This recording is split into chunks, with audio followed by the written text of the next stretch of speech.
Friends, நான் நெட்டில் உள்ள இந்த நெக் டிசைனை தான் என்னோடய நெக்குக்கு தகுந்த மாதிரி இந்த டிசைனை நான் வந்து வரைஞ்சிருக்கேன். ஸோ நான் என்ன பண்ணுறேன் அப்படின்னா, ஃபர்ஸ்ட்டு இதில் ஹார்ட்டின் இருக்கிறதுனால எலமெண்ட்ஸில் போயிட்டு ஹார்ட்டின் ஷேப் எடுத்து இதோட சேம் சைஸ்லேயே வந்து நான் வந்து என்ன பண்ணுறேன் அப்படின்னா, நான் வந்து ஃபிக்ஸ் பண்ணிக்கிறேன். இது உள்ளக்க 2 ரவுண்டு இருக்கிறதுனால நான் என்ன பண்ணுறேன் அப்படின்னா, எலமெண்ட்ஸில் போயிட்டு திரும்ப நான் வந்து சர்க்கிள் அப்படின்னு டைப் பண்ணி, நான் ஆல்ரெடி சர்க்கிள் இமேஜ் யூஸ் பண்ணியிருக்கேன். ஸோ அந்த ரீசெண்ட் இமேஜில் உள்ள அந்த சர்க்கிளை வந்து நான் எடுத்துக்கிறேன், ரீசைஸ் பண்ணி இதில் வந்து ஃபிட் பண்ணிக்கிறேன் கரெக்டாக.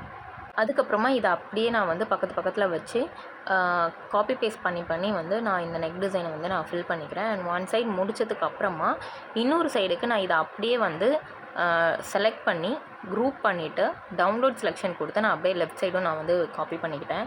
ஸோ உங்களுக்கு இந்த ஹார்ட்டின் ஷேப் மட்டும் தனியாக வேணும் அப்படின்னா நான் வந்து இதோட லிங்க் வந்து கீழே டிஸ்கிரிப்ஷனில் கொடுத்துருக்கேன், பின்இன்ட்ரெஸ்ட்டில் ஆட் பண்ண லிங்க்கு. ஸோ அதை எடுத்து நீங்கள் யூஸ் பண்ணிக்கலாம். அண்ட் நான் பின்இன்ட்ரெஸ்ட்டில் வந்து சிங்கிள் இமேஜ் மட்டுமும் கொடுத்துருக்கேன். அண்ட் இது போக ஒன் சைடில் உள்ள நெக் இமேஜ் ஃபுல்லாகவே நான் கொடுத்துருக்கேன். உங்களுக்கு எது வேணுமோ எடுத்துக்கலாம். நான் 2 லிங்க்குமே வந்து கீழே டிஸ்கிரிப்ஷனில் ஷேர் பண்ணியிருக்கேன், செக் பண்ணிக்கோங்க.